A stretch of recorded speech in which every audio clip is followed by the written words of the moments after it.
அதுல சப்பானி அப்படின்னு போட்டிருந்தீங்க. ஆமா. இல்ல சப்பானிங்கிறது அந்த கேரக்டர்.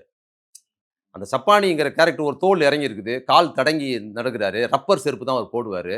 அப்படிதான் அந்த கேரக்டர் இருக்குல்ல. நீ ஆக்ஷன் ஹீரோ அதுதான் நான் சொல்றேன். ஆக்ஷன் ஹீரோன்னா சும்மா சாதாரண ஒல்லியா நடிக்கிற ஹீரோ கூட ஜிம்முக்குலாம் போய் சிவகார்த்திகேயன் நடிச்சார்ல. பில்டப்லாம் ஏறி சட்டைய கழட்டிட்டு பனியனோட நிப்பாங்க ஆக்ஷன் ஹீரோ. அப்படிதான் நம்ம பார்த்துக்கிறோம். எந்த ஆக்ஷன் ஹீரோவும். ஆனா இவரு ஒரு ஆக்ஷன் ஹீரோ.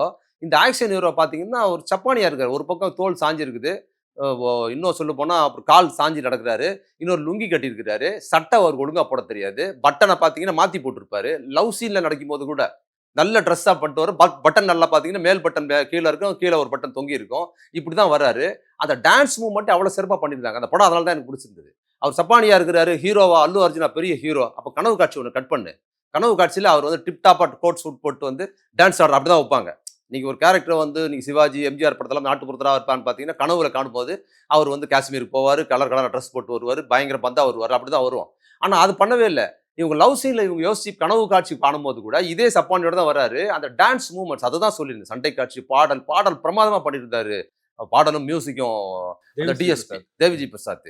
அந்த பாடல கம்போஸ் பண்ண டான்ஸ் மாஸ்டர் எக்ஸ்ட்ரார்டினரியா பண்ணியிருந்தாரு. அந்த சப்பானி கேரக்டர் என்ன மூவ்மெண்ட் பண்ணுவான், அந்த மூவ்மெண்ட் பண்ணாரு. அந்த ஒரு 2 பேரும் பண்ணுவாங்க. தானா தானா நானா அப்ப செருப்பு கழண்டு போயிடும். மூவ்மெண்ட் வச்சிருக்கான் பாருங்க. அத நான் சொன்னேன். அத நுட்பமா வேல பார்த்துருக்கேன். அப்ப அவர் நடக்கும்போது செருப்பு கழண்டு போகும்ல எப்பவுமே. அதே மாரி மூவ்மெண்ட் டான்ஸ் பண்ணி போட்டும் செருப்பு கழண்டு போகும்போது, அந்த அதே ரிதத்துல, அதே ஸ்டைல்ல போய் செருப்பு கழட்டும்போது, திருப்பி செருப்பு போட்டுக்கிட்டு வர்றாருல்ல. இதெல்லாம் நல்லா பண்ணியிருக்கிறாங்கங்கிறத அத நான் என்ஜாய் பண்ணி பார்த்தேன். நான் பாடல் காட்சிலாம் ஓடிடில பார்க்கும்போது பாடல் காட்சிலாம் தள்ளி விட்டுருவேன்.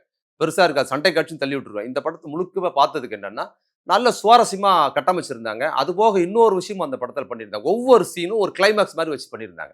ஒவ்வொரு சீனும் ஆரம்பம், ஒரு எண்ட், ஒரு கிளைமாக்ஸ். ஒவ்வொரு சீனுக்கு ஒரு ஆரம்பம் இருக்கும், ஒரு எண்ட் இருக்கும். கடத்திட்டு போறான்னா போவாங்க. திரும்பி வரும்போது எப்படி சுவாரஸ்யமா கடத்துறான்னு இருக்கும்ல. அது மாரி பண்ணதுனால அந்த படம் வந்து ஒவ்வொரு சீனுமே ஒரு ஒரு சின்ன சின்ன சினிமா மாரி சுவாரஸ்யமா இருந்தது. அதுல ஒரு கேரக்டர் வந்து தெலுங்குல ரொம்ப டாப் காமெடியன வந்து வில்லனா போட்டிருந்தாப்ல. இந்த டைரக்டர். அதுக்கே பெரிய தைரியம் வேணும். அந்த வில்லனா நடிக்கிறவர் அவ்வளவு கொடூரமான வில்லனா காமிச்சிட்ட பிறகு அவங்க சொந்தக்கார பையன இவங்க கடத்தி கொன்றுவாங்க. ஒரு பேச்சுவார்த்தை நடக்கும் எம்எல்ஏ வீட்ல வச்சு யார்கிட்ட போறதுன்னு பேச்சுவார்த்தை நடக்குது. எல்லாம் பேச்சுவார்த்தை முடிச்ச உடனே பேச்சுவார்த்தைக்கு வரேன். என் மச்சான் பாடிய குடுத்துருங்க அப்படிங்கிறது தான் பேச்சுவார்த்தை. எல்லாம் பேச்சுவார்த்தைலாம் முடிச்சதுக்கு பிற்பாடு அவ்வளோ கொடூரமான அந்த வில்லன் வந்து அவன்கிட்ட ஒரு மனிதாபிமானம் இருக்கிற மாரி அப்படியே உருகி பேசுவான். என் மச்சான் பாடி எங்க அப்படின்னு கேட்ட உடனே அதுக்கு அந்த கேரக்டர் எடுத்து பாட சொல்லும். டேய் இவ்வளவு நேரம் உட்காந்து உன் மச்சான் பாடி மேல தான் எடுத்துட்டு போடா அப்படிம்பாங்க பேச்சுவார்த்தையில இல்ல. காட்சியில இருந்து கால் மேல கால் போட்டு இருக்கிறது. வரும்போது வேன்ல கொண்டாந்து விட்டுட்டு போயிடுவாங்க. திருப்பி போகும்போது நடந்து போடா நான் 5 லட்சத்த குடுத்து போயிடுவாங்கல்ல. நீ 5 லட்சம் குடுத்து இந்த வேன் ஒண்ணு வாங்கிட்டு வாடா. அதுல தான் போவேன்னு சொல்றாருல்ல. அதெல்லாம் நீங்க மிகைப்படுத்தப்பட்டிருந்தாலும், அத என்ஜாய் பண்றதா இருந்தது.